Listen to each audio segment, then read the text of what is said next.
Now, some application of the off-grid inverters is check. Well, later Jelsin is helping me with the questions. So it have multiple work modes. We can have, well, this first one, if is the solar is sufficient, we're going to inject uh, energy to the batteries and the load, and well, not work with the utility. If the solar is not sufficient, we are going to use the energy in the battery to inject in the load. Okay, so the utility will be only for, well, in case of emergency or when the battery is dead or with a low voltage. Okay, so the first is model.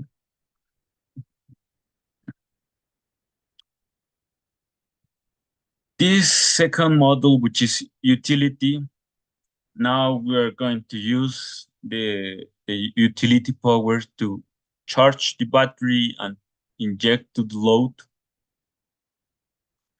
Well, if the solar power is not available, we are only going to use the utility to charge the battery and the AC load.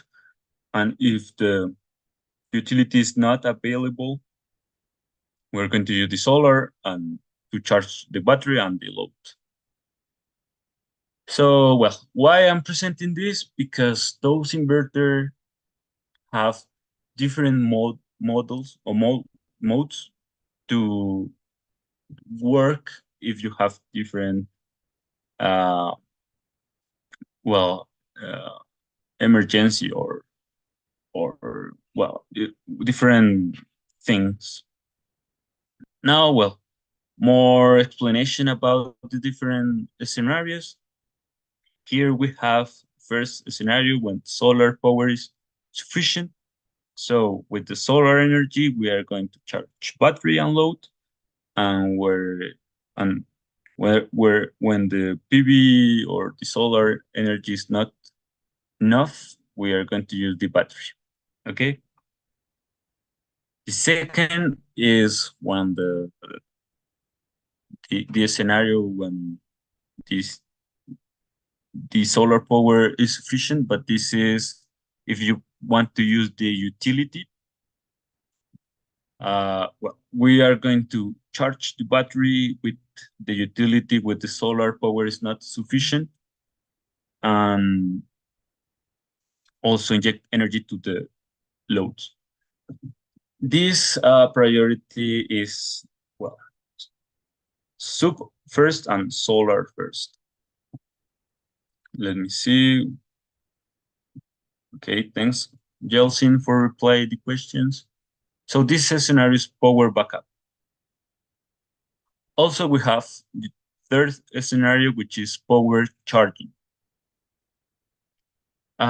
With this, we are going to use more the utility energy. Well, if we have PV solar, so work as the same, charging the battery and the loads.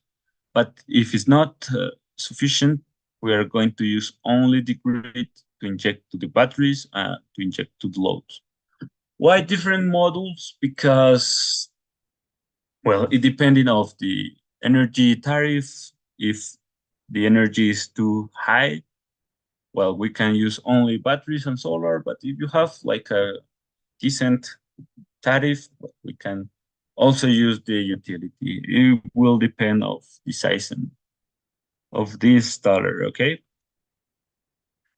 Here is a key point of our explanation is those inverter can be connected to our monitoring pages, but they do take into the account that this Wi-Fi stick doesn't come in off-grid inverters.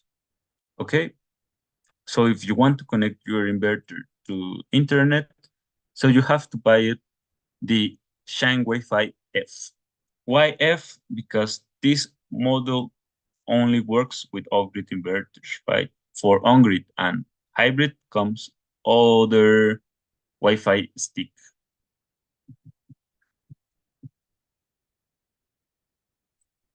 Now we are going to start talking about SPH inverter, the difference, the models, and how to connect it.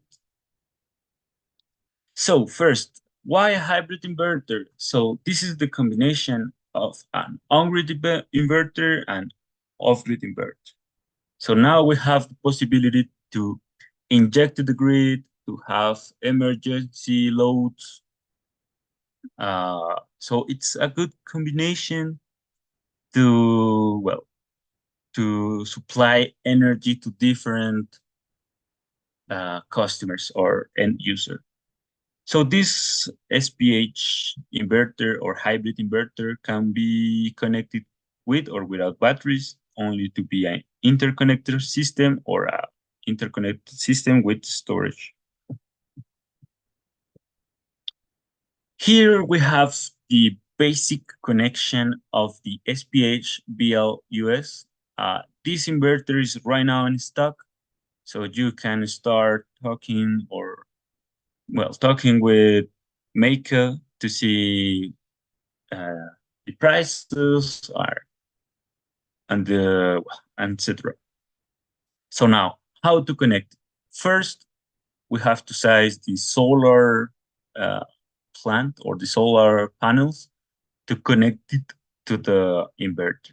Then you can start connecting the batteries. But this inverter comes with two ports, right? The first one is the grid port, and the second one is the EPS port. Okay, when I say EPS port is emergency power supply. This is only for emergency loads, some loads that cannot be disconnected to the grid, right? So this model needs to be connected with the ATS US. This ATS US is an auto transformer to have the split phase, right?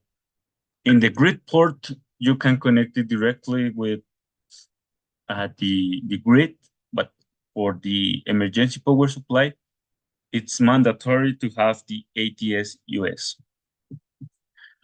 For the emergency loads, you have to do a new sub panel and split the emergency loads to the normal loads. Also, all the SPH comes with the SMUS meter, right?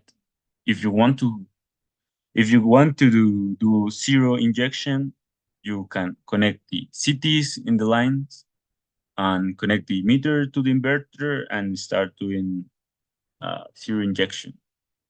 So here we can see like the normal or the basic form to connect the SPH BLUS. Uh, you in this you can see the acryl meter, which is the meter which comes with the inverter, the SPH. This is pretty easy to connect. I just want to say that or to inform you that DCTs, it has to be connected from the grid to the load as um um as the imagine here, because if you are not to connect it like this, maybe it can have some issues with the current, with the metering. So please connect it as I said here. Also, well, in our YouTube page, we have all the uh, connection of this inverter, so you can follow those videos. Finally, we have here the connection of the ATS. Inside this box, this white box, we have first, well, some protection, some AC protection, the auto transformer. is over here, and well, the ports. So first, we can connect the backup loads. As I mentioned here, as you can see here, two lines are neutral, and also we can connect the output of the inverter. So we can connect grid, the grid port, and the EPS port here to have the switch, and all the ground has to be connected in this node. Please do not connect the neutral of the grid with the neutral of the auto transformer. If you connect it, well, it will be a short circuit. Okay. I know that neutral is a zero voltage line, but because it's not the same neutral, it can have a short circuit. So do not connect. And here we have our first installation of the SPH in Colombia, but it can work in all the voltage in 120 volts. Okay. Other recommendation is the inverter in the EPS port is only, just give me a second.